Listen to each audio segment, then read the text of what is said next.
The rain pounded against the cockpit window as Captain Maya Reynolds gripped the controls of her Boeing 737. Visibility reduced to almost nothing in the worst storm Bangkok had seen in decades. Air traffic control was frantically diverting flights.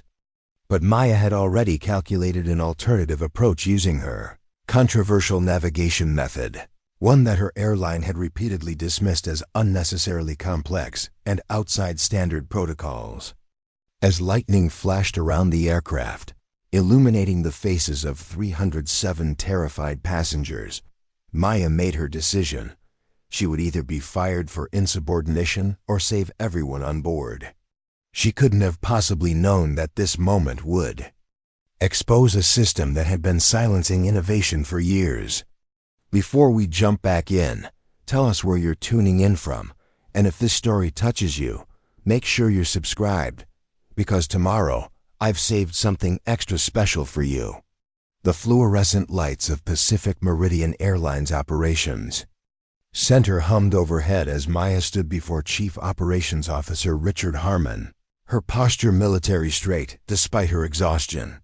She'd flown for 19 hours straight, navigating through 3 international airspaces during a communications blackout, and successfully landed her aircraft when 2 other flights had been forced to divert to airports hundreds of miles away. Captain Reynolds, would you care to explain why you deviated from company-approved landing procedures during yesterday's approach to Bangkok International? Harmon's voice carried the practiced neutrality of a man who had already made up his mind. Maya took a steady breath before responding.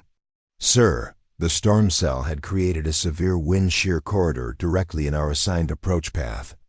By adjusting our angle and utilizing the valley corridor east of the airport, we avoided the worst of the turbulence and maintained aircraft stability. And you decided this without consulting a TC or operations? I attempted 3 separate communications. All channels were overwhelmed due to the emergency. Given the fuel situation and deteriorating conditions, immediate action was required. Harmon leaned back in his chair, exchanging glances with Gloria Chun, the airline's director of flight standards, who sat silently taking notes. Maya had encountered Chun many times before, usually when defending her methodologies during flight reviews. Captain Reynolds, this is the 4th time in 18 months you've implemented what you call situational adaptations to our procedures. Harmon slid a folder across the desk. Your technical skills are not in question. Your willingness to follow established protocols is. Maya resisted the urge to point out that all 4 adaptations had resulted in successful outcomes when standard procedures had failed. Instead, she maintained her professional demeanor. Sir, with respect, aviation demands both adherence to procedure and the ability to adapt when those procedures don't address the situation at hand. Gloria Chun finally spoke, her voice carrying the clipped precision of someone who'd spent decades enforcing rules. Captain Reynolds, would you say your military background has made it difficult for you to adjust to commercial aviation standards? The question was a familiar one, a not-so-subtle reminder that Maya's 10 years as a Navy pilot, including 3 combat deployments, somehow made her less suited for civilian operations rather than more qualified. It was a variation of the same insinuation she'd faced since joining Pacific Meridian, that her background made her too rigid, overconfident, or the particularly frustrating, prone to unnecessary risk assessment. My background has given me extensive experience in rapidly changing conditions where quick, accurate decision-making is essential to safety, Maya answered carefully. I believe that experience enhances rather than detracts from my performance. Harmon closed her file with a finality that made Maya's stomach tighten. Your performance metrics are excellent, Captain. Your adherence to company culture and protocols is not. I'm placing you on administrative leave pending a full review of yesterday's incident. Administrative leave? Sir, we safely landed with 307 souls on board in conditions that forced 2 other aircraft to divert. And you did so by bypassing approved procedures and directly contradicting tower instructions, Harmon countered. This isn't the military, Captain Reynolds. We value consistency and predictability over improvisation. Maya felt her career slipping through her fingers. 7 years with Pacific Meridian, over 15,000 flight hours, and an impeccable safety record, all potentially ending because she refused to follow procedures she knew were dangerous in certain conditions. Your temporary suspension begins immediately. Surrender your credentials to TR on your way out. Harmon's tone made it clear the meeting was over. As Maya walked through the gleaming corporate headquarters, her pilot's badge heavy in her hand, a voice called out behind her, "Captain Reynolds." She turned to find First Officer Rajiv Patel hurrying to catch up. Rajiv had been her co-pilot on numerous routes, including yesterday's Bangkok flight. "I just heard," he said, lowering his voice as other employees passed. "This is completely unjustified. You saved that flight." "Apparently saving it the wrong way is worse than not saving it at all," Maya replied, unable to keep the bitterness from her voice. Rajiv glanced around before continuing. "Listen, I filed my report this morning. I made it clear that your decision to alter our approach was the only reason we didn't have to attempt an emergency landing with critically low fuel. Preparing and narrating this story took us a lot of time, so if you are enjoying it, subscribe to our channel. It means a lot to us. Now back to the story." Maya appreciated his support, but knew it would make little difference. "Thanks, Rajiv. But we both know this isn't really about yesterday's flight. This has been coming for a long time. Because you question their precious procedures? Because I can't pretend that a one-size-fits-all approach works in every situation," Maya sighed.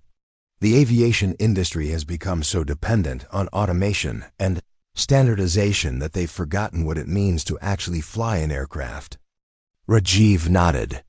"The new systems director, Thomas Wells, has been pushing for more automation in everything. He's convinced the board that human decision-making is the greatest liability in modern aviation. And yet, when those systems fail, who do they expect to save the day?" Maya shook her head. "The same pilots they've been training to do nothing but monitor computers. What will you do now?" Maya looked down at her badge. "Take some unwanted vacation time, I guess. Maybe finally fix that leak in my roof." But as she walked to her car, Maya knew she couldn't simply wait for the airline's verdict. Over the past 3 years, she had documented dozens of scenarios where standard procedures failed to account for complex weather patterns, unusual aircraft behaviors, or rare but predictable system failures.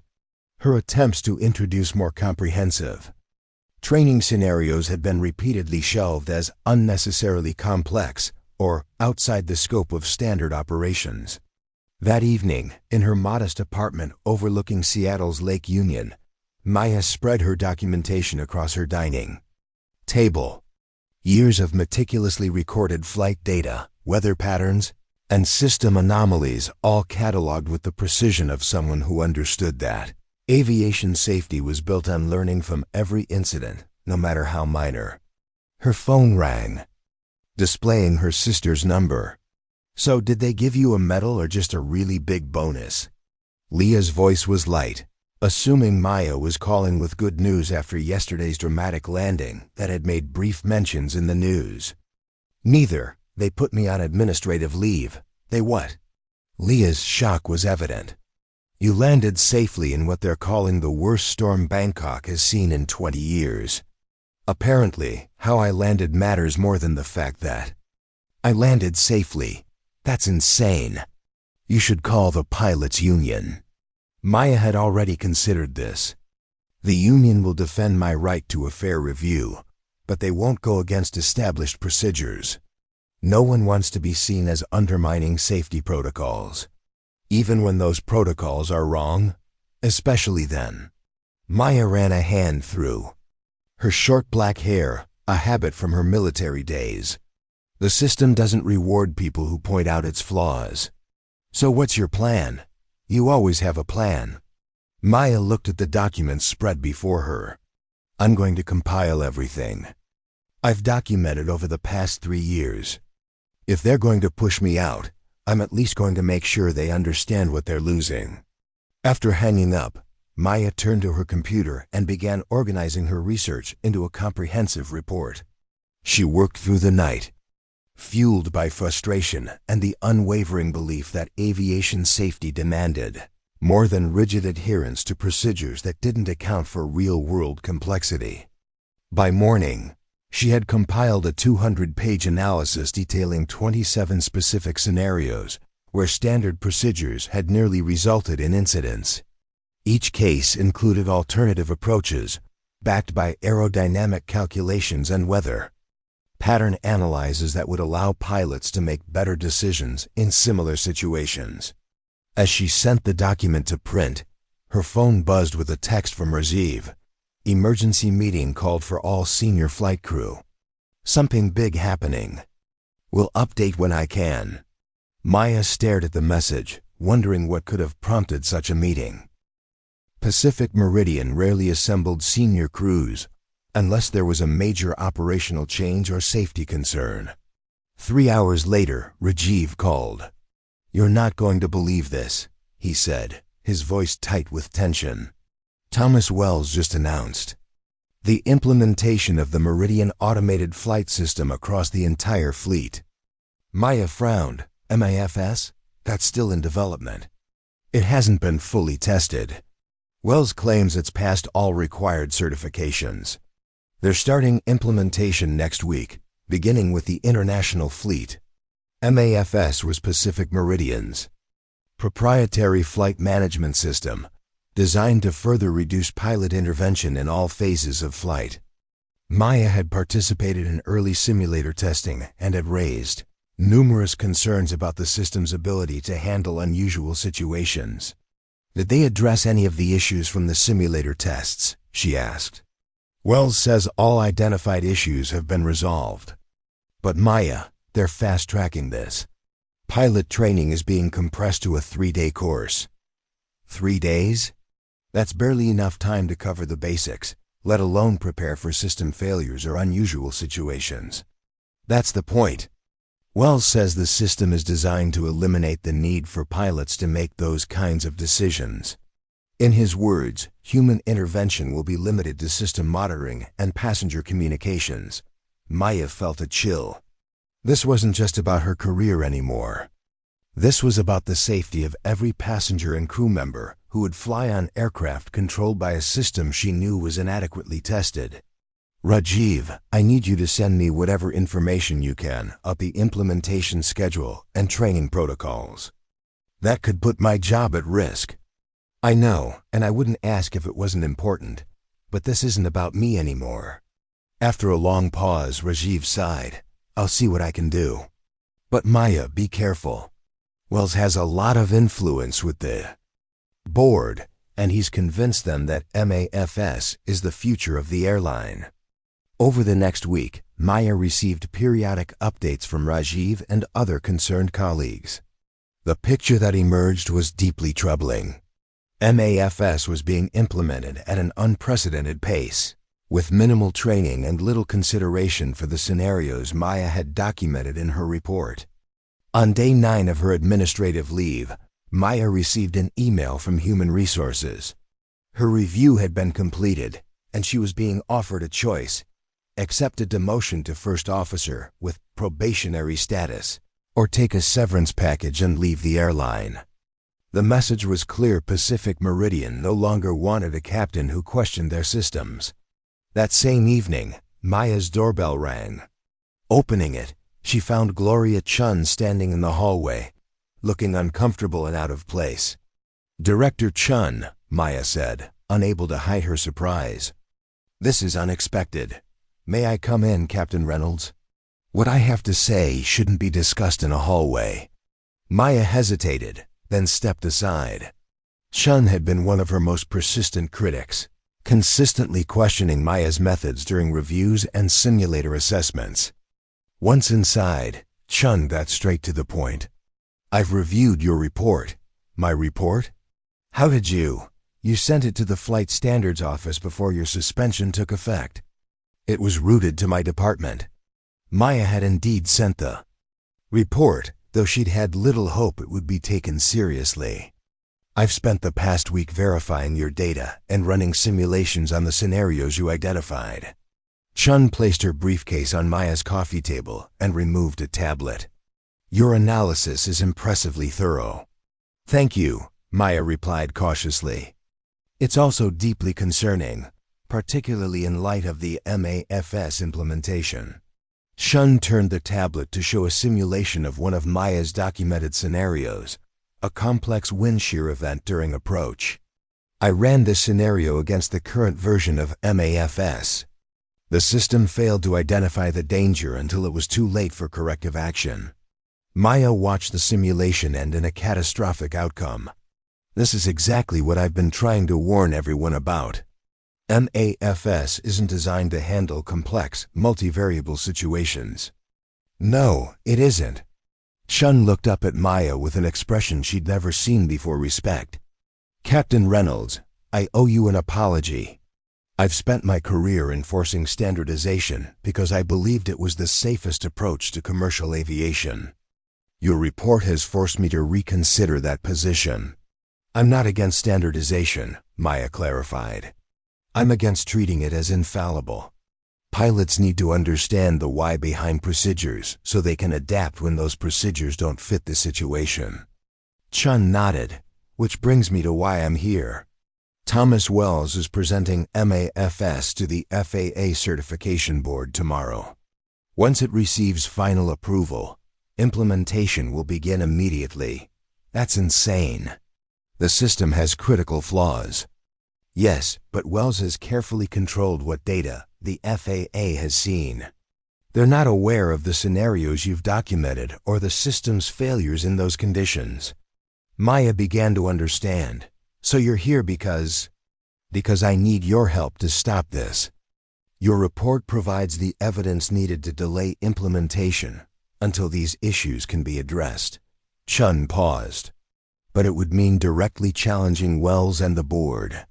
Your career at Pacific Meridian would be over, regardless of the outcome. Maya laughed humorlessly. My career is already over. They've offered me a demotion or severance. I know. I was in the meeting where that decision was made. Chun had the grace to look ashamed. I didn't object strongly enough, and for that, I also apologize. Maya considered her options. Walking away would protect her from further corporate retaliation, but it would do nothing to address the fundamental safety issues she'd identified. Challenging Wells meant burning bridges that could affect her ability to work for any major airline. What exactly are you proposing? She asked finally. I have a meeting with the FAA certification team tomorrow morning before Wells's presentation. I want to bring you in your report. They need to hear directly from the person who compiled this data. Wells will claim I'm acting out of spite after being disciplined, which is why I'll be there to corroborate your findings as the Director of Flight Standards. Chun straightened her shoulders. Captain Reynolds, I've spent 30 years in aviation safety.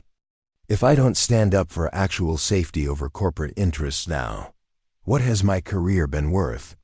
The next morning, Maya found herself in a sterile conference room at the FAA's regional office, facing 5 stern-faced certification specialists. Gloria Chun sat beside her, projecting an air of calm authority that belied the career risk she was taking. Ladies and gentlemen, Chun began, I've requested this meeting to present critical safety information regarding the Meridian automated flight system scheduled for your review today. Captain Reynolds has compiled extensive documentation of scenarios where the current version of MAFS fails to provide adequate safety margins. The lead certification officer, a gray-haired woman named Dr. Elaine Winters, turned her penetrating gaze to Maya. Captain Reynolds, I understand you're currently on administrative leave from Pacific Meridian. Can you assure this panel that your concerns are not motivated by personal grievances? Maya met her gaze steadily. Dr. Winters, my concerns predate my administrative leave by nearly 3 years. I've documented each issue meticulously with flight data, weather information, and system responses. These aren't opinions or theories, they're demonstrable flaws in how maths responds to complex multivariable situations. For the next hour, Maya presented case after case where MAFS failed to correctly identify and respond to unusual but not unprecedented conditions. She explained how the system's reliance on predetermined response patterns left it vulnerable in situations that required nuanced decision-making. The certification team asked pointed questions, probing for weaknesses in her analysis. Maya responded with the precision and confidence of someone who knew her material thoroughly and believed in its importance. As she concluded her presentation, the door to the conference room swung open. Thomas Wells stood in the doorway, his face flushed with anger. "What is the meaning of this?" he demanded. This meeting was not on the official schedule. Dr. Winters regarded him coolly. "Mr. Wells, we're conducting a preliminary review of safety concerns related to your system. Director Chun requested this meeting, as is her right as a stakeholder in the certification process." Wells's gaze locked onto Maya. "Captain Reynolds has no authority to represent Pacific Meridian. She's been suspended for violating safety protocols." "Actually," Maya corrected, "I was suspended for implementing safety measures that contradicted standard procedures during an emergency. Those measures resulted in the safe landing of 307 passengers and crew." "This is clearly a case of retaliation," Wells insisted. "Captain Reynolds is attempting to undermine a system that would prevent exactly the kind of rogue decision-making she engaged in." Dr. Winters held up a hand. "Mr. Wells, the FAA is not concerned with internal airline politics. We are concerned with safety. Captain Reynolds has presented specific documented scenarios where your system appears to have critical vulnerabilities. We need to address these before certification can proceed." The meeting continued for another 2 hours, with Wells growing increasingly defensive as the certification team dug deeper into the issues Maya had identified. By the end, it was clear that MAFS would not receive immediate approval. As they left the building, Chun turned to Maya. "That went better than I expected. The certification will be delayed by at least 6 months while they investigate your findings. 6 months won't matter if Wells simply waits it out and then pushes forward with the same flawed system." Chun nodded thoughtfully. "You're right. We need a more permanent solution." She paused. "Would you be willing to work with the development team to address these issues? Not as a Pacific Meridian employee, but as an independent consultant to Kikoto." The FAA? Maya considered the offer. It wasn't a return to the cockpit, but it was an opportunity to influence aviation safety on a broader scale. "I'd need full access to the system architecture and development process. I'll make it happen," Chun promised. And Maya, "Thank you for having the courage to stand up for what's right, even when it cost you." 2 days later, Maya received her official termination notice from Pacific Meridian, citing irreconcilable differences in safety philosophy and corporate values. She also received a letter from the FAA offering her a 6-month consulting position to evaluate and improve automated flight systems. As she packed up her apartment, preparing to move to Washington, D.C. for her new role, Maya reflected on the price of integrity in a system that valued conformity over safety. She had lost a career she loved, but perhaps gained an opportunity to protect something far more important, the fundamental principle that technology should enhance human judgment, not replace it. What she couldn't possibly know was that in exactly 8 weeks, that principle would be tested in ways no one could have predicted, and the skills that had cost her her job would become the only thing standing between 300 souls and disaster. The Washington, D.C. morning was unusually cold for September as Maya Reynolds made her way through the gleaming glass doors of the Federal Aviation Administration headquarters. 8 weeks into her consulting role, She had already identified 17 critical vulnerabilities in the Meridian automated flight system, each one capable of compromising aircraft safety under specific conditions. Her small office on the 11th floor had become command central for what some were now calling the Reynolds Review, a comprehensive reassessment of how automated systems were certified for commercial aircraft. "Morning, Captain Reynolds," called Terrence Jackson, an FAA systems analyst who had become one of Maya's strongest allies. "Coffee's fresh, and you've got a meeting request from International Transport Safety Board. Apparently, your reputation is spreading." Maya smiled as she accepted the steaming cup. "Let me guess, they want to know if the issues we're finding MAFS might exist in other systems too. Got it in one. Seems like you've started something of a movement." Indeed she had. What had begun as a focused review of one airline's proprietary system had expanded into a broader conversation about automation philosophy across the industry. Maya's methodical documentation and clear explanations had resonated with safety officials who had harbored similar concerns but lacked the specific evidence to act upon them. "Any word from Gloria?" Maya asked, referring to Gloria Chun, who had remained at Pacific Meridian but continued to provide crucial support from the inside. Terrence handed her a tablet. "She sent this over this morning. Looks like Wells is feeling the pressure." The tablet displayed an internal memo from Thomas Wells to Pacific Meridian's board of directors. The language was carefully corporate, but the message was clear. Wells was attempting to distance himself from the MAFS implementation timeline, suggesting that external factors had pushed for an accelerated schedule against his recommendation. "Convenient rewriting of history," Maya observed. "Last I checked, he was the one insisting the system was ready for immediate deployment." "Politics," Terrence shrugged. "Wells knows the certification delay is making the board nervous. He's positioning himself as the cautious one now." Maya was about to respond when her phone buzzed with a text from Gloria. "Wells pushing for limited implementation on cargo fleet. Says passenger concerns don't apply. Meeting with board today." Maya frowned. The cargo fleet was often the testing ground for new systems' fewer public relations concerns if problems arose. But the fundamental issues she'd identified in MAFS would affect any aircraft, regardless of what it carried.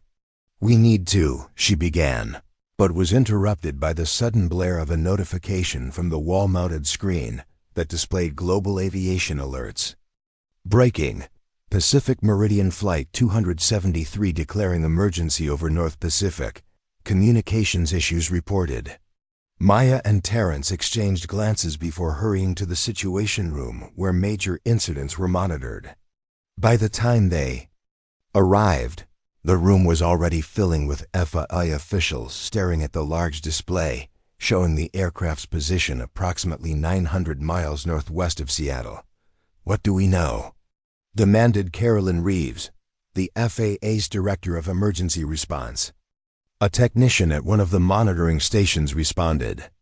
"Pacific Meridian 273, Boeing 787 en route from Tokyo to Seattle with 293 passengers and 11 crew. They've reported complete communication system failure and are operating on backup systems only. Currently maintaining altitude 37,000 feet. Maya felt her stomach tighten. Communications failures were serious, but rarely catastrophic with modern redundancy systems. "Something else must be happening. Weather conditions?" Reeves asked. "Severe storm activity throughout the region. Satellite imagery shows they're approaching the edge of a major system." As if on cue, another alert sounded. "Pacific Meridian 273 now reporting navigational system inconsistencies. Requesting priority landing clearance at Anchorage." Maya stepped forward. "What version of the flight management system is 273 running?" The technician consulted his screen. "Looks like they're one of the test aircraft for the preliminary MAFS integration. Limited functionality, primarily communications and navigation. Thomas Wells pushed through a partial implementation, Maya realized aloud. Even after all our warnings. Reeves turned to her. Captain Reynolds, what are we looking at here? Potentially a cascading systems failure. MAFS integrates communication and navigation functions that were previously separate. If one module fails incorrectly, it could affect others. Maya moved to one of the terminals and began pulling up technical specifications. The scenarios I documented showed that under certain conditions, MAFS prioritizes maintaining what it considers primary functions at the expense of secondary ones. But its priority assessment doesn't always align with what pilots actually need in an emergency. The room fell silent as the implications sank in. A commercial aircraft with nearly 300 souls on board was flying through severe weather with compromised navigation and communication systems, guided by software with known flaws. Who's flying the aircraft? Maya asked. The technician checked his screen. Captain Gabriel Ortiz and First Officer Stephanie Watson. Maya felt a surge of relief. She knew Gabe Ortiz. They'd flown together during her early years at Pacific Meridian. He was experienced, level-headed, and most importantly, the kind of pilot who understood his aircraft systems thoroughly. Do we have any direct communication with them? She asked. Negative. They're operating on emergency frequencies only, and those communications are being routed through Seattle Center. Another alert sounded. Flight 273 is reporting additional system failures. Primary flight. Display inconsistencies and autopilot disengagement. It's happening exactly as I predicted, Maya said, pulling up one of her documented scenarios.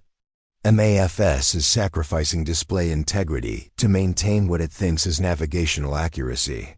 But in doing so, it's providing the pilots with unreliable information. Director Reeves made a quick decision. I want a direct line to Seattle Center immediately. And someone get me Thomas Wells on the phone. As the Situation Room erupted into activity, Maya continued analyzing the incoming data. Flight 273 was now in the heart of the storm system, dealing with severe turbulence in addition to their technical issues. The aircraft had begun a gradual descent, likely in an attempt to find smoother air and prepare for a potential diversion to anchorage. I need to talk to the pilots, Maya said suddenly. The standard recovery procedures won't work in this situation. Reeves looked skeptical. Captain Ortiz is one of Pacific Meridian's most experienced pilots. What can you tell him that he doesn't already know? How to disentangle the MAFS integration without losing essential systems, Maya replied. I've mapped the failure cascades. There's a specific sequence that can isolate the compromised modules while preserving critical functions. Before Reeves could respond, Thomas Wells's voice filled the room as his video call was projected onto one of the displays. His usual polished appearance was notably absent. His tie was loosened, and a sheen of sweat was visible on his forehead. This is Wells. What's the situation? Reeves briefed him quickly, concluding with, We have Captain Reynolds here. She believes the issues with Flight 273 align with the vulnerabilities she identified in the MAFS system. Wells's expression hardened. Captain Reynolds is no longer employed by Pacific Meridian and has no authority to. This isn't about authority. Wells, Maya interrupted. It's about preventing a tragedy. Flight 273 is experiencing exactly the cascading failures I documented. The pilots need specific instructions on how to isolate the compromised systems. Our pilots are fully trained on all emergency procedures. For conventional failures, yes, but this isn't conventional. MAFS has integrated previously independent systems. The standard checklist procedures could actually make things worse, Mr. Wells. I'm authorizing Captain Reynolds to communicate with Flight 273 through Seattle Center. This isn't a request.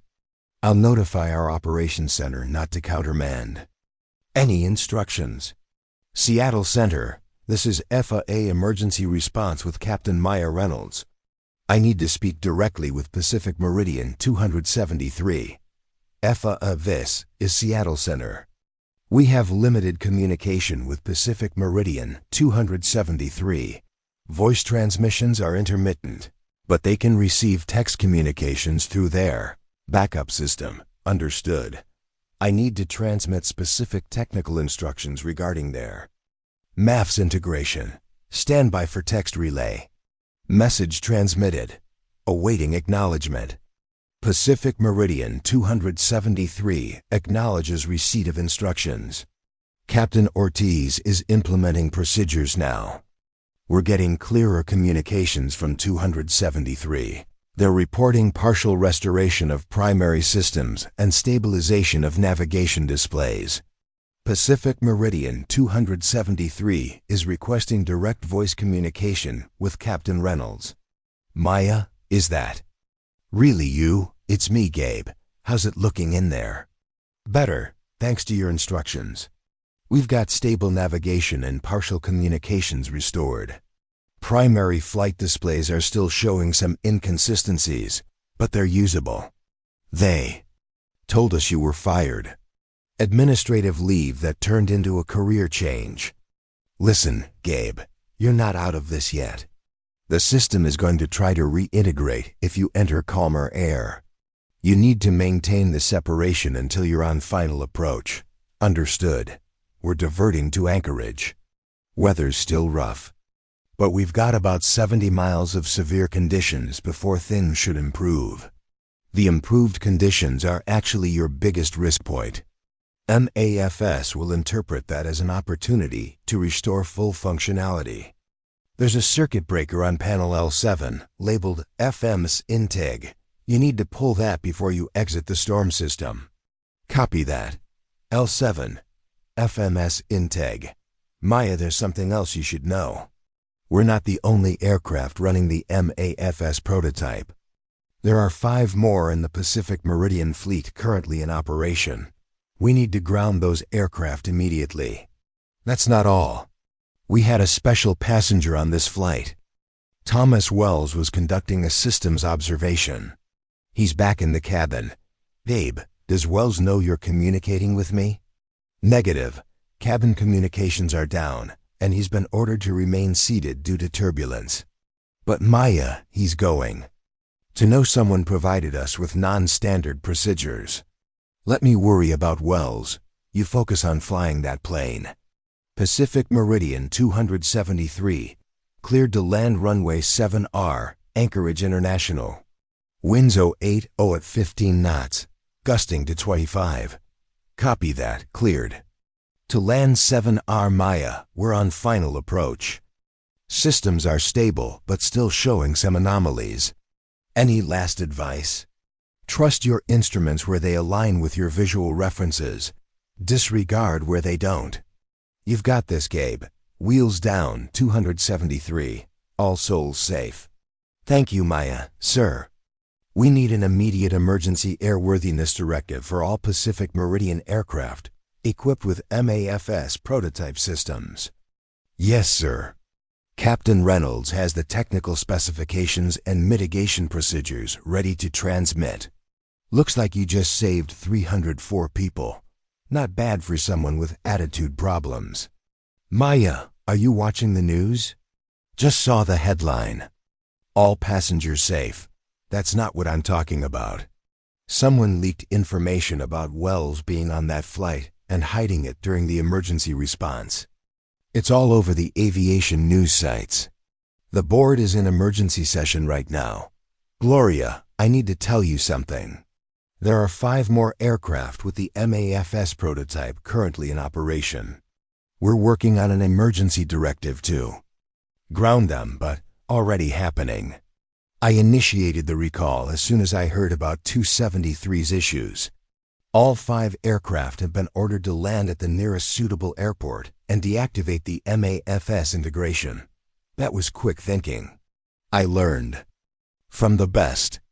Listen, Maya, things are moving fast here. The board has requested your presence at an emergency review tomorrow morning. My presence?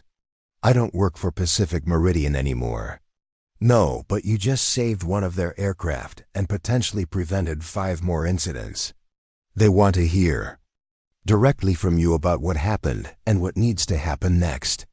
Captain Reynolds, I don't think I need to tell you how many lives you saved today. The administrator has asked me to extend his personal thanks and to inform you that your consulting contract is being extended indefinitely.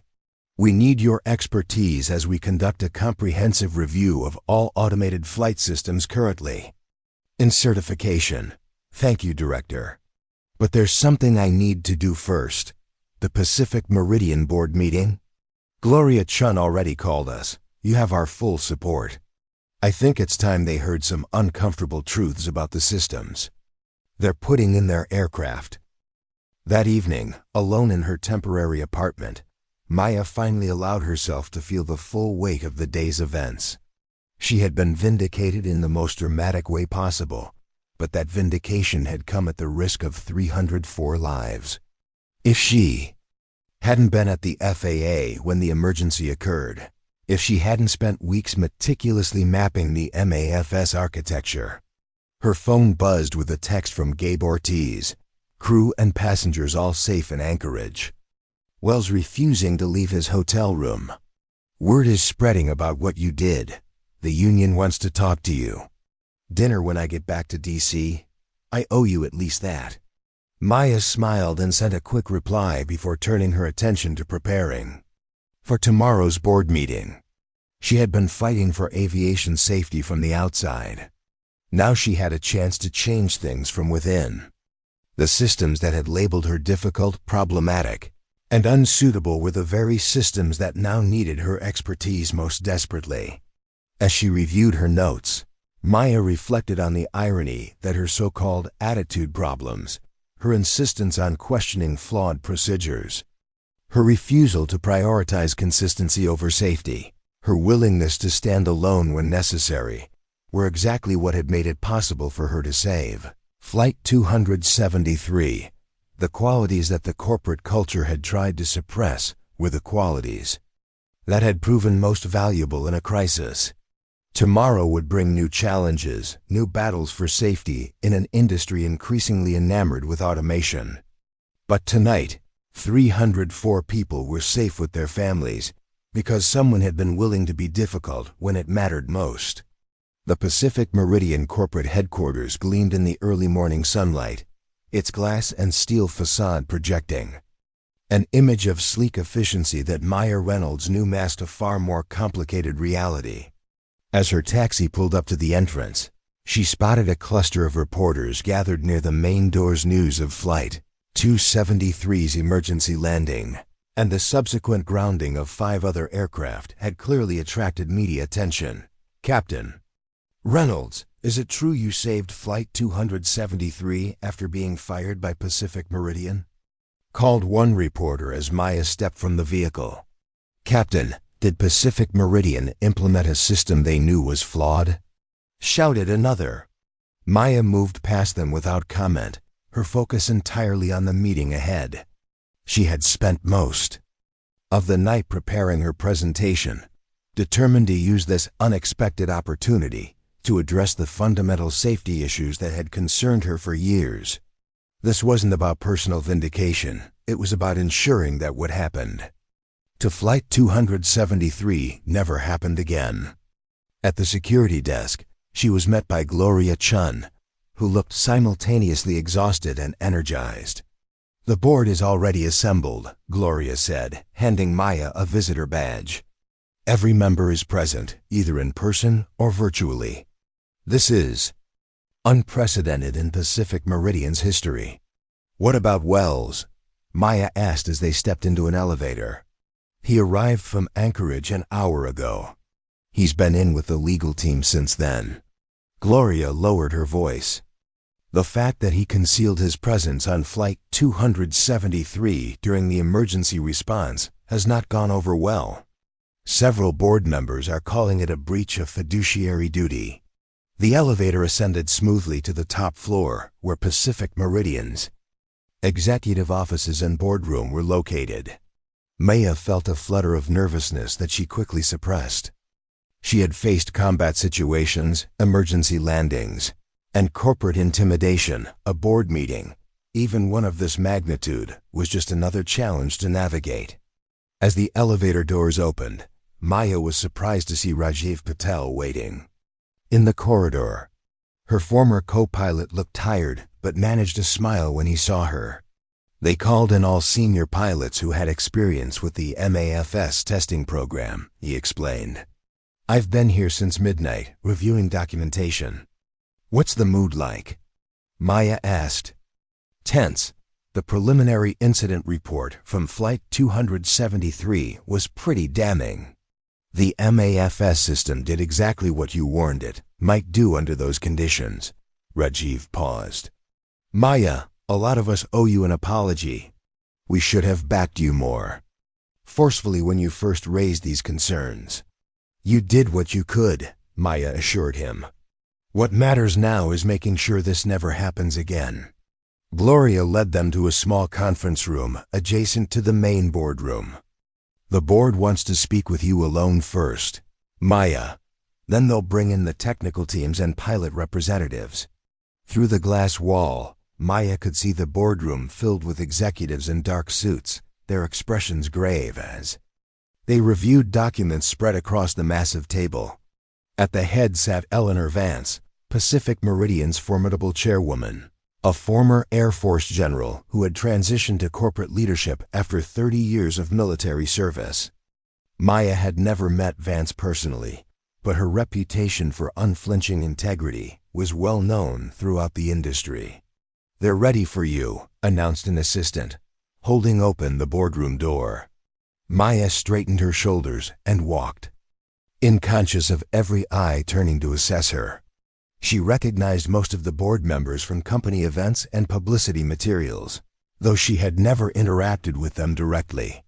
Thomas Wells sat midway down the table, his usual confidence notably absent.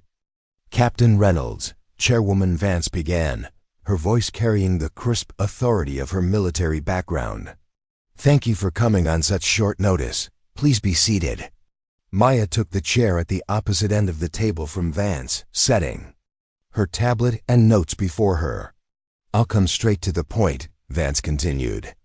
Yesterday's incident with Flight 273 represents the most serious safety failure in this airline's history, a failure that was only prevented from becoming catastrophic by your intervention. The board has spent the night reviewing your original reports on MAFS vulnerabilities, reports that were apparently dismissed by certain members of our management team. Her gaze flickered briefly toward Wells, who seemed to shrink slightly in his chair. What we need from you now, Captain, is a clear assessment of where we stand. What went wrong, what remains at risk, and what must be done to ensure the safety of our aircraft moving forward. Maya activated her tablet, sending her presentation to the room's display system. A technical diagram of the MAFS architecture appeared on the large screen. Chairwoman Vance, members of the board, what happened to Flight 273 was not a random malfunction or an unpredictable event. It was the direct result of a flawed integration philosophy that prioritized system autonomy over pilot authority and technical elegance over robust reliability. For the next 20 minutes, Maya walked the board through the specific failure modes that had affected Flight 273, explaining in clear, accessible terms how the MAFS system had cascaded from a minor communications issue into a near-catastrophic navigation failure. She deliberately avoided technical jargon, focusing instead on the fundamental design principles that had created the vulnerabilities. The core problem isn't just in the code or the hardware, she explained. It's in the underlying assumption that automated systems should operate as black boxes that pilots interact with, but don't fully understand or control. This philosophy creates systems that work beautifully under ideal conditions, but fail unpredictably under stress. She clicked to a new slide showing the emergency procedure she had developed for Flight 273. When systems are designed with transparency and pilot authority as priorities, even serious malfunctions can be managed safely. What saved Flight 273 wasn't a miracle, it was the application of fundamental aviation principles that have kept aircraft safe for decades: redundancy, transparency, and human oversight of automated systems. As she concluded her presentation, the room remained silent for several moments. Maya had expected immediate questions or challenges, particularly from Wells, but instead found herself facing thoughtful, considering expressions. Finally, Chairwoman Vance spoke. "Captain Reynolds, your analysis is compelling and frankly disturbing. If I understand correctly, you're suggesting that our entire approach to automation needs reconsideration, not just the specific MAFS implementation." "Yes, Madam Chairwoman. Aviation safety has always been built on layers of protection: technical, procedural, and human. When we design systems that intentionally obscure information from pilots or restrict their ability to intervene, we're removing a critical safety layer." A board member Maya, recognized as the former chief engineer of a major aerospace company, leaned forward. "But surely modern aircraft are safer, precisely because automation has reduced the potential for human error." "Automation has indeed reduced certain types of errors," Maya acknowledged. "But it has introduced new vulnerabilities that weren't present in less automated aircraft. The key is finding the right balance, using automation to support human decision-making rather than replace it." Thomas Wells finally spoke, his voice lacking its usual confidence. The development team addressed every issue that was raised during testing. What happened to Flight 273 was an extreme edge case that couldn't have been reasonably anticipated. Maya turned to face him directly. "Mr. Wells, I provided you with documentation of exactly this failure mode 3 years ago. I demonstrated it in simulator sessions. I filed formal safety concerns. These weren't edge cases. They were predictable outcomes of the system architecture you insisted on implementing." "Those concerns were addressed," Wells began, but was cut off by Chairwoman Vance. "Mr. Wells, we've reviewed the documentation. Captain Reynolds' concerns were not addressed. They were dismissed. The technical responses to her safety reports consisted primarily of assertions that the scenarios she identified were statistically unlikely, and therefore not worth modifying the system architecture to accommodate." Vance's expression was severe. "Statistical unlikelihood is cold comfort when an aircraft with 304 souls on board is experiencing exactly the failure that was dismissed as improbable." The room fell silent again, the tension palpable. Maya recognized this as a pivotal moment, not just for her career or even for Pacific Meridian, but for how the entire industry approached the balance between automation and human control. "If I may," she said carefully, "this isn't about assigning blame. It's about recognizing that we've been moving in a direction that prioritizes technological sophistication over practical resilience. We can have both, but only if we design with transparency and pilot authority as first principles, not afterthoughts." Chairwoman Vance nodded thoughtfully. "Captain Reynolds, what would you recommend as immediate next steps?" "First, a comprehensive review of all automated systems currently in use, focusing on failure modes during unusual but not unprecedented conditions. Second, revisions to pilot training to ensure thorough understanding of system architecture, not just interface procedures. And third, a fundamental shift in design philosophy for future systems to ensure pilots always have the information and authority they need to manage aircraft safely, especially during emergencies." "That's a significant undertaking," noted another board member. "It is," Maya agreed, "but considerably less significant than explaining to families why we didn't take these steps after being warned of the risks." The statement hung in the air, its implication clear to everyone present. For a moment, Maya worried she had overstepped, but then she saw several board members nodding in agreement. "Captain Reynolds," Chairwoman Vance said finally, "would you be willing to lead this review process? Not as a consultant, but as Pacific Meridian's new Director of Flight System Safety, a position that would report directly to this board." The offer caught Maya completely by surprise. She had expected resistance, perhaps grudging acknowledgement, but not this kind of immediate, decisive action. "Madam Chairwoman, I appreciate the offer, but I need to be clear about my approach. I believe in collaborative development, but I won't compromise on safety principles, even when they conflict with cost or schedule considerations." Vance's expression remained steady. "That's precisely why we're making this offer, Captain. Yesterday demonstrated the cost of prioritizing schedules over safety. 304 people nearly paid the ultimate price for that mistake. This board is not interested in repeating it." Maya glanced at Gloria, who gave a slight nod of encouragement. "In that case, I would be honored to accept the position." "Excellent." Vance turned to address the entire board. "I propose we authorize Captain Reynolds to assemble a comprehensive review team immediately, with full access to all technical documentation and personnel." Any objections? There were none, not even from Wells, who seemed to have recognized the inevitability of the situation. Then it's settled. "Captain Reynolds, you'll work with our HR department to formalize your position, but I want you to begin assembling your team today.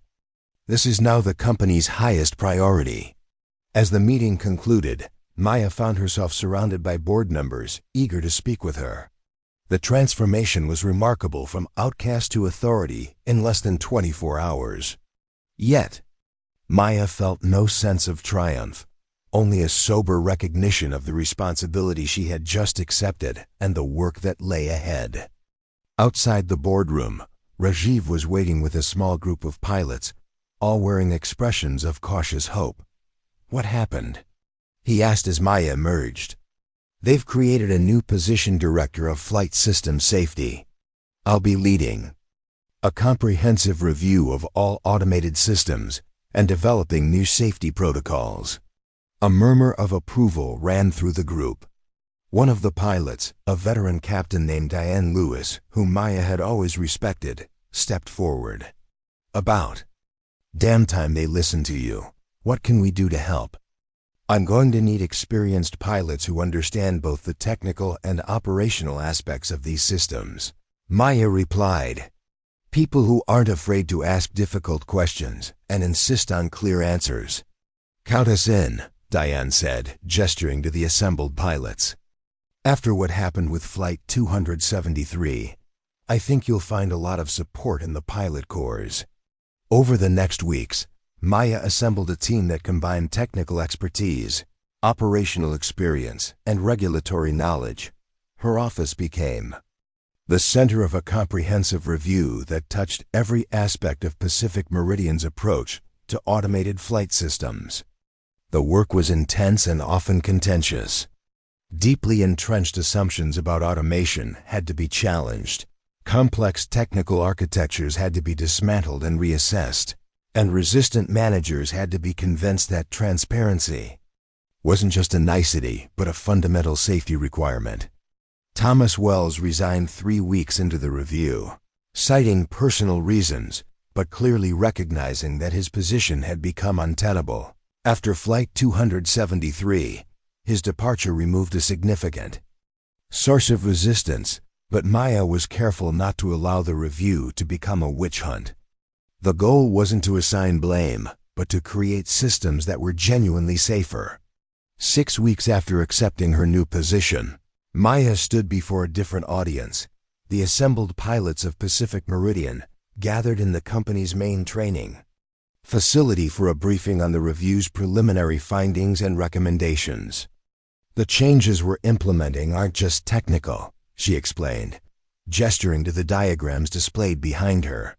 "They represent a fundamental shift in how we think about the relationship between pilots and automated systems. We're moving from a model where pilots serve the systems to one where systems serve the pilots. A senior captain raised his hand. What does this mean practically for those of us in the cockpit? It means systems that explain their actions and intentions clearly. It means the ability to override automated decisions without having to navigate complex menus or remember obscure procedures. And most importantly, it means training that focuses on understanding why systems behave as they do, not just which buttons to push. Another pilot spoke up. Some of us have been saying this for years. Why did it take a near disaster to make the company listen? The question cut to the heart of the cultural issues Maya had been addressing alongside the technical ones. She took a moment before responding, wanting her answer to be both honest and constructive. Organizations, like people, often resist change until the cost of staying the same becomes too high. Flight 273 made that cost painfully clear. But what matters now isn't why it took so long, but what we do with the opportunity for change that's been created. She gestured to the room full of experienced aviators. Each of you has insights and expertise that should be part of this process. The systems we're developing aren't just for you, they should be developed with you. That's why we're establishing permanent pilot advisory groups for all future system development, and why operational feedback will be given the same weight as technical metrics in assessing system performance. The session continued for hours, with pilots raising concerns, suggesting improvements, and gradually shifting from skepticism to cautious engagement. By the end, Maya sensed a change in the room, a renewed sense of professional pride and ownership among pilots who had felt increasingly marginalized by automation. That evening, as she prepared to leave the training center, Maya found Gabe Ortiz waiting by the exit. The captain of Flight 273 had become one of her strongest allies in the week since the incident, his first-hand experience of the system failures lending powerful credibility to the review process. "How'd it go with the pilot corps?" he asked, as they walked to the parking lot. "Better than expected. There's still some skepticism, but most of them seem to recognize that things are actually changing this time." "Because they are," Gabe said simply. "You know, when I was following your instructions during that approach to Anchorage, I kept thinking about all the times I'd heard managers talk about how pilots just needed to trust the system. But what saved us that day wasn't blind trust it was your understanding of exactly how and why the system could fail." Maya nodded. "That's what we're trying to build into the new training programs. Not just how to use the systems, but how to understand them deeply enough to recognize when they're not working as intended. It's going to make a huge difference." Gabe hesitated before continuing. "I got a call from the pilots' union today. They want to present you with their Safety Leadership Award at the annual convention next month. It's never been given to a non-union member before." Maya felt a surge of emotion at this recognition from her peers, in many ways more meaningful than her corporate rehabilitation. "I'd be honored to accept." As they reached their vehicles, Gabe offered a final thought. "You know, Maya, what happened with Flight 273 was terrible. But I can't help thinking that in the long run, it might save far more lives than were at risk that day. The changes you're implementing aren't just going to affect Pacific Meridian, they're going to influence the entire industry." His words stayed with Maya as she drove home through the darkening evening.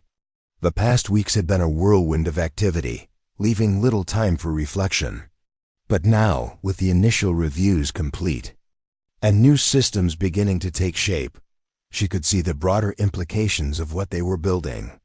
The next morning brought another unexpected development.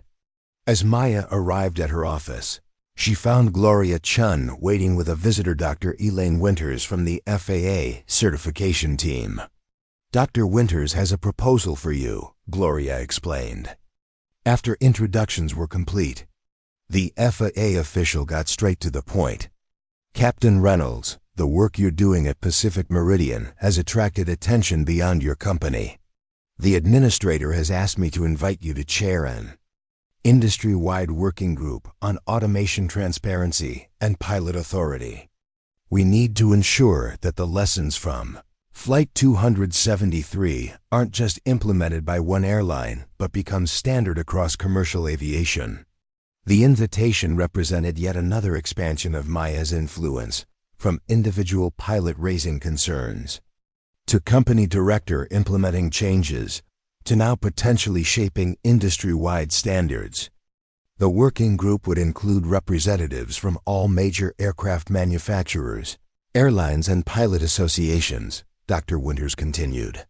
Your experience bridges the technical, operational, and cultural aspects of these issues in a way few others can match. When would this start? Maya asked, already mentally reorganizing her schedule to accommodate this new responsibility. We're planning the first meeting for next month in Washington. It would be a significant commitment, but one that could transform aviation safety for decades to come. Maya thought about the journey that had brought her to this point, from being labeled difficult and unsuitable to being sought out for her expertise and perspective. The very qualities that had made her an organizational outsider were now recognized as essential to creating safer systems. I'll do it, she said. But I want to ensure that our working group includes voices that aren't always heard in these discussions: line pilots, maintenance technicians, human factors specialists, the people who actually have to make these systems work in the real world. Dr. Winters smiled. I was hoping you'd say that.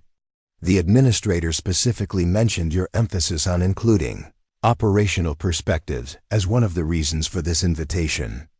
As the meeting concluded and Maya prepared for her day of review sessions, she found herself reflecting on the strange twists of fate that had brought her here. If she had simply accepted the airline's procedures without question, if she had prioritized her career over her safety concerns, if she hadn't been in the FA situation room when Flight 273 declared an emergency, how differently things might have turned out. There was a lesson there, not just for aviation, but for any field where expertise confronted entrenched systems. Sometimes the people labeled as difficult or problematic were simply seeing problems that others couldn't or wouldn't acknowledge. Sometimes attitude problems weren't problems at all, but the necessary friction that prevented dangerous complacency. As she opened her office door, Maya noticed a small package on her desk with a note from Rajiv. Found this while clearing out some old storage areas. Thought you might want it. Inside was her original Pacific Meridian pilot's badge, the one she had surrendered on the day of her suspension. Maya held it for a moment, then placed it in her desk drawer. That chapter of her story had closed, but its lessons would shape everything that followed. The badge belonged to the past. Her focus now was on the future, a future where expertise was valued regardless of its source, where systems served people rather than the reverse, and where the courage to be difficult when necessary was recognized as an essential element of progress. 1 year after Flight 273's near disaster, Maya Reynolds stood at the podium in the grand ballroom of the International Aviation Safety Summit in Geneva, looking out at the assembled faces of the industry's most influential leaders. Sunlight streamed through the tall windows, illuminating a room that represented decades of aviation experience, regulatory authority, and corporate power. As the keynote speaker for the conference's final day, Maya had been asked to address the future of aviation safety in an automated world, a topic that had become her life's work over the past 12 months.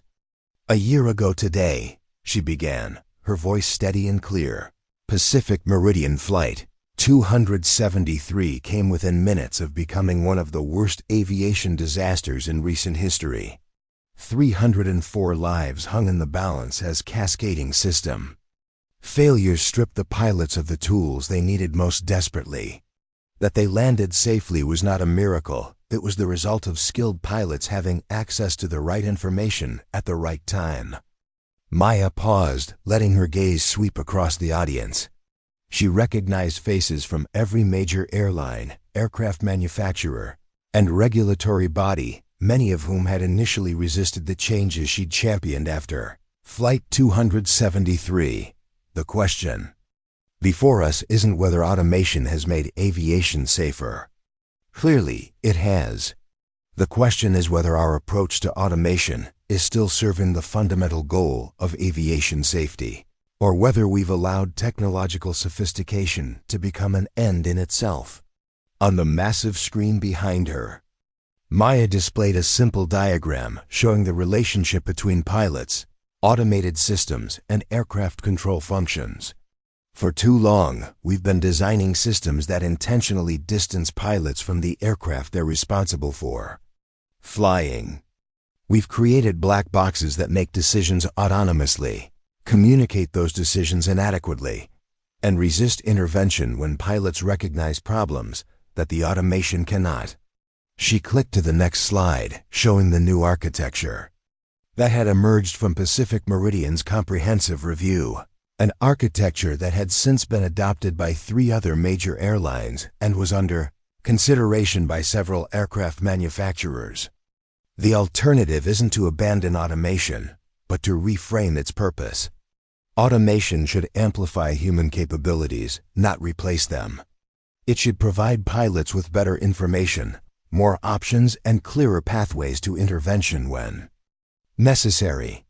As Maya continued her presentation, she was acutely aware of how far things had come in just 12 months. The Aviation Automation Transparency Initiative that she had established with the FAA had grown into an international effort involving regulators from 27 countries.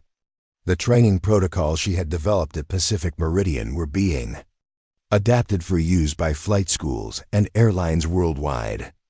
Most significantly, the next generation of flight management systems was being designed with pilot authority and system transparency as foundational principles rather than afterthoughts. The changes we've implemented aren't just technical, Maya explained, showing video clips of pilots in simulators demonstrating the new interfaces and control methodologies. They represent a fundamental shift in how we think about the relationship between humans and automation. We're moving from a model where pilots serve the systems to one where systems serve the pilots. As she concluded her presentation, Maya addressed the resistance that still lingered in some corners of the industry. I've heard concerns that these changes will slow development, increase costs, or compromise the efficiency gains that automation has delivered. These are legitimate considerations, but they must be balanced against the cost of getting this wrong. Flight 273 showed us that cost in the starkest possible terms. We were fortunate that day. We might not be so fortunate next time. The applause that followed was sustained and genuine, a far cry from the skepticism that had greeted her early proposals.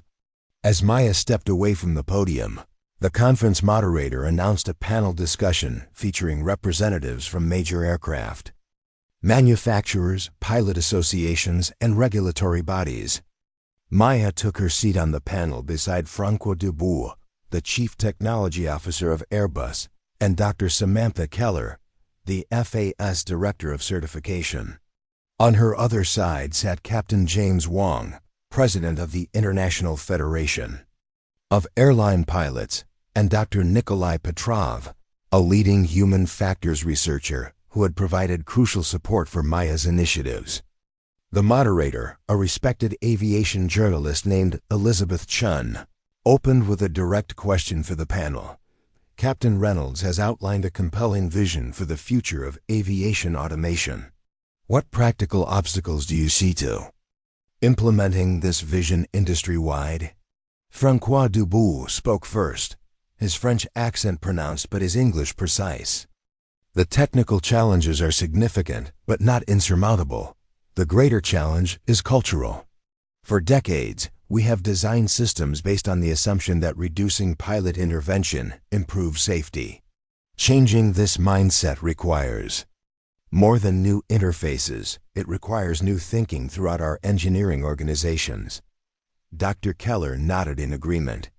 From a regulatory perspective, we face similar challenges.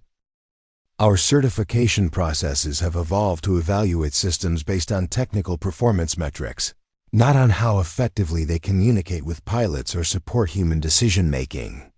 We're working to develop new evaluation criteria, but this represents a substantial shift in regulatory approach. Captain Wang leaned forward, his expression earnest. For pilots, the obstacles are primarily in training and transition. Many of us have spent our careers adapting to increasingly automated aircraft. Relearning how to assert authority over these systems, and having the confidence to do so, takes time and practice. As the discussion continued, Maya was struck by how different this conversation was from the one she'd had just a year earlier. The debate was no longer about whether her approach was valid, but about how best to implement it across a complex global industry. During the audience question period, a young engineer from a major avionics supplier raised her hand. Captain Reynolds, your work has focused primarily on commercial aviation. Do you see similar principles applying to other sectors like military, aviation, space systems, or even autonomous vehicles? The question resonated with thoughts Maya had been exploring privately. Absolutely. The fundamental principles, transparency, human authority, clear communication between systems and operators, apply wherever humans and automation interact in safety-critical environments. In fact, I've recently begun discussions with several space agencies about applying these concepts to spacecraft systems. Another audience member, an airline operations manager, posed a more challenging question. Isn't there a risk that by emphasizing pilot intervention, we might reintroduce the very human errors that automation was designed to prevent? Maya appreciated the directness of the question. That's an important consideration. The goal isn't to replace automation with manual control, but to create a more effective partnership between pilots and automated systems. When pilots understand how systems work and why they're making specific decisions, they're better equipped to recognize when intervention is appropriate and when it isn't. It's about informed trust rather than blind trust or blanket skepticism. As the panel concluded, Maya found herself surrounded by conference attendees, eager to continue the conversation. Among them was Eleanor Vance, the chairwoman of Pacific Meridian, who had appointed Maya to her leadership position a year earlier. Quite a different reception than you received at your first industry presentation, Vance observed with a slight smile. I believe I counted 3 major manufacturers practically competing to speak with you about consulting opportunities. Maya laughed. Amazing how nearly losing an aircraft focuses the mind. How are things at Pacific Meridian? Transformed. Largely thanks to you. The safety culture has shifted dramatically. Pilots are reporting potential issues without fear of being labeled troublemakers, and engineering is actively seeking operational input during system development. Vance paused. Which brings me to the reason I wanted to speak with you. The board has approved the creation of a new executive position, Chief Safety Innovation Officer. We'd like you to consider taking it on. The offer caught Maya by surprise. Her current role as Director of Flight System Safety already gave her substantial influence within Pacific Meridian, but this would elevate her to the executive leadership team. I'm honored, but what exactly would this position entail? Essentially, formalizing and expanding what you've already been doing. You'd oversee safety innovation across all operations, not just flight systems. You'd report directly to me and have a seat at the table for all major strategic decisions. Vance's expression grew more serious. The changes you've initiated are too important to risk them being marginalized if leadership changes or priorities shift. We want to institutionalize your approach. Before Maya could respond, they were joined by Dr. Elaine Winters from the FAA, who had played a crucial role in supporting the Aviation Automation Transparency Initiative. Captain Reynolds, a moment of your time? She requested, then noticed. Chairwoman Vance, my apologies for interrupting. Not at all, Vance replied. Captain Reynolds and I were just discussing her future, a topic I suspect might interest you as well. Dr. Winters smiled knowingly. Indeed. The administrator asked me to inform you that the International Civil Aviation Organization has requested your participation in developing new global standards for human automation interaction in commercial aircraft. It would involve substantial international travel over the next 2 years, but could fundamentally reshape aviation safety regulations worldwide. Maya found herself at a crossroads she couldn't have imagined a year earlier. Corporate leadership at Pacific Meridian or global influence through ICAO. Both represented opportunities to expand the safety principles she had championed, but in very different contexts. I need some time to consider both opportunities, she said finally. They each offer unique ways to advance aviation safety. Later that evening, Maya sat alone on the balcony of her hotel room, overlooking Lake Geneva, as she contemplated the decisions before her. Her phone buzzed with a message from Gabe Ortiz, who had become one of her closest friends and strongest allies over the past year. Just saw your keynote online. Standing ovation well deserved. Call when you're free. Big news about the pilot certification program. The pilot certification program had been one of Maya's most significant initiatives, a comprehensive approach to training pilots not just in operating automated systems, but in understanding their architectural principles and failure modes. Gabe had been instrumental in designing and implementing the program at Pacific Meridian. As she was about to call him, another message arrived. This one from Raziv Patel. Committee voted unanimously to adopt your recommendations. All Pacific Meridian pilots will complete the automation transparency training by end of year. You've changed the game, Maya. These messages reminded Maya of what truly mattered in her work, not titles or positions, but the practical impact on how pilots were trained and how they interacted with the aircraft systems that passengers' lives depended on.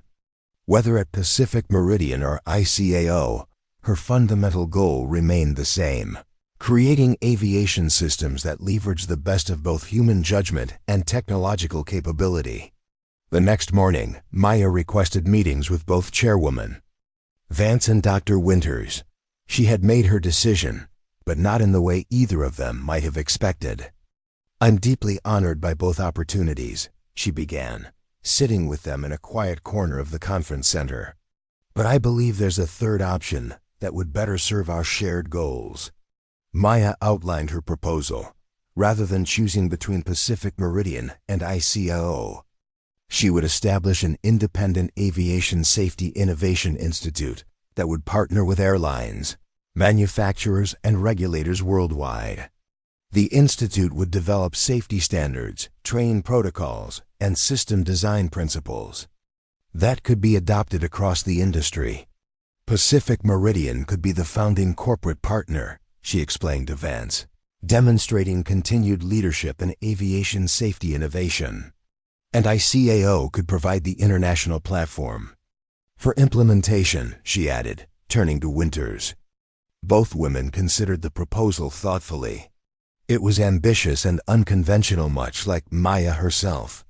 Where would this institute be based? Vance asked. I envision a distributed model with research centers near major aviation hubs in North America, Europe, and Asia. This isn't just a Western aviation issue, it's global. Dr. Winters nodded slowly. The administrator might be receptive to this approach. It would provide a neutral ground for collaboration between entities that sometimes have competing interests. Exactly, Maya agreed. Safety innovation shouldn't be proprietary or competitive. The institute would develop open standards that benefit the entire industry. As the discussion continued, Maya outlined her vision in greater detail, a vision that would require significant funding, international cooperation, and a fundamental shift in how the industry approached safety innovation. By the time they concluded, both Vance and Winters had moved from skepticism to cautious support. I'll present this to the board, Vance promised. I can't guarantee their backing, but the concept is compelling. And I'll discuss it with the administrator, Winters added. This could potentially align with several international initiatives already under consideration. Over the following months, Maya's vision began to take concrete form. Pacific Meridian committed substantial initial funding, joined soon after by 3 other major airlines. The FAA provided regulatory support and facilitation with international aviation authorities. Most significantly, 2 leading aircraft manufacturers agreed to participate, recognizing that improved safety standards benefited everyone in the industry. 6 months after the Geneva Conference, Maya stood in the newly established headquarters of the Aviation Safety Innovation Institute in Seattle, surrounded by the team she had assembled from around the world. The Institute's mission statement was displayed prominently on the wall: advancing aviation safety through transparent systems, empowered pilots, and collaborative innovation. Among her team were pilots, engineers, human factors specialists, and regulatory experts, a diverse group united by their commitment to reimagining the relationship between humans and automation in aviation. Some, like Gabe Ortiz, had followed Maya from Pacific Meridian. Others, like Dr. Nikolai Petrov, had left prestigious academic positions to join what they saw as a transformative initiative. When I was suspended from Pacific Meridian 2 years ago, I never imagined standing here with all of you, Maya told them during their first all-hands meeting. What began as one pilot questioning flawed procedures has grown into a global movement to rethink aviation safety from first principles. She gestured to the wall of windows overlooking Boeing Field, where aircraft of all sizes took off and landed in the distance. Every one of those planes carries people who trust this industry with their lives. They don't know about system architectures or automation philosophies. They just want to arrive safely at their destinations. Maya paused, looking around at the faces of her team. Our work here isn't just technical, it's deeply human. We're not just designing better systems. We're reshaping how humans and technology work together in one of the most complex and consequential environments on Earth. In the months that followed, the Institute launched initiatives that would have seemed impossible just 2 years earlier. They developed new training protocols that were adopted by flight schools around the world. They created system design guidelines that influenced the next generation of flight management systems. Most significantly, they established a global incident reporting network that allowed pilots to share experiences with automated systems without fear of professional consequences. 1 year after the Institute's founding, Maya received an invitation that brought her journey full circle. The Airline Pilots Association requested that she deliver the keynote address at their annual safety forum, the same forum where 3 years earlier, she had been dismissed as an alarmist for raising concerns about automated flight systems. As she prepared for the address, Maya reflected on the transformative power of persistence in the face of systemic resistance. Her so-called attitude problems had never been about attitude at all. They had been about an unwavering commitment to safety principles in an environment that sometimes prioritized other considerations. Standing before the assembled pilots in Washington, D.C., Maya didn't dwell on past conflicts or vindication. Instead, she focused on the future they were building together. 3 years ago, questioning automated systems was often seen as resisting progress, she told them. Today, we understand that thoughtful questioning isn't resistance. It's an essential component of safety. The most dangerous phrase in aviation isn't, "I don't know," or even, "I made a mistake." It's, "Don't worry, the system will handle it." The applause that followed was a powerful affirmation of how far the industry had come. Pilots who had once viewed automation with either unquestioning acceptance or blanket suspicion now increasingly understood it as a partnership, one that required clear communication, mutual understanding, and appropriate authority. After the forum, Maya was approached by a young pilot who introduced herself as Jessica Chun, a first officer with a regional airline. "Captain Reynolds, your work has changed how I approach flying," Jessica said earnestly. "Last month I noticed an inconsistency in our navigation system during approach. Before your training protocols, I might have assumed it was normal behavior I didn't understand. Instead, I spoke up, and we discovered a software issue that affected the entire fleet." Stories like Jessica's had become increasingly common, concrete examples of how the cultural and technical changes Maya had championed were improving safety in daily operations. Each one reinforced her conviction that the most valuable safety systems weren't just the ones that prevented pilot errors, but those that empowered pilots to prevent system errors. That evening, as Maya waited for her flight back to Seattle, she received an unexpected message from Thomas Wells, the former systems director whose vision of full automation had nearly led to disaster on Flight 273. "I've been following your work with the Institute," he wrote. "While I still believe automation is the future of aviation, I recognize now that I approached it incorrectly. The systems we build should amplify human capabilities, not replace them. If you're open to it, I'd like to discuss how I might contribute to your research on transparency in automated decision-making." The message represented perhaps the most profound validation of Maya's approach. Recognition from the person who had once been her strongest opponent that her fundamental principles were sound. As her flight climbed through the evening sky, Maya watched the lights of Washington recede below. In the reflection of her window, she could see not just her own face, but the faces of everyone who had been part of this journey. Gabe Ortiz and the crew of Flight 273, who had trusted her guidance in a moment of crisis. Gloria Chun, who had found the courage to stand against a system she had long upheld. The pilots and engineers who had embraced a new vision of human automation partnership. And even Thomas Wells, who had eventually recognized the wisdom in her approach. The journey from being grounded for attitude problems to leading a global safety innovation movement had been neither easy nor straightforward. It had required courage, persistence, and the willingness to stand alone when necessary. But it had also revealed something profound about expertise in complex systems. Sometimes the people labeled as difficult are simply seeing problems that others can't or won't acknowledge. As the aircraft leveled at cruising altitude, Maya felt a deep sense of purpose in the work that lay ahead. The principles she had fought for were taking root throughout the aviation industry, but their implications extended far beyond to any field where humans and automation needed to work together effectively. The captain's voice came over the intercom, calm and confident. "Ladies and gentlemen, we've reached our cruising altitude of 35,000 feet.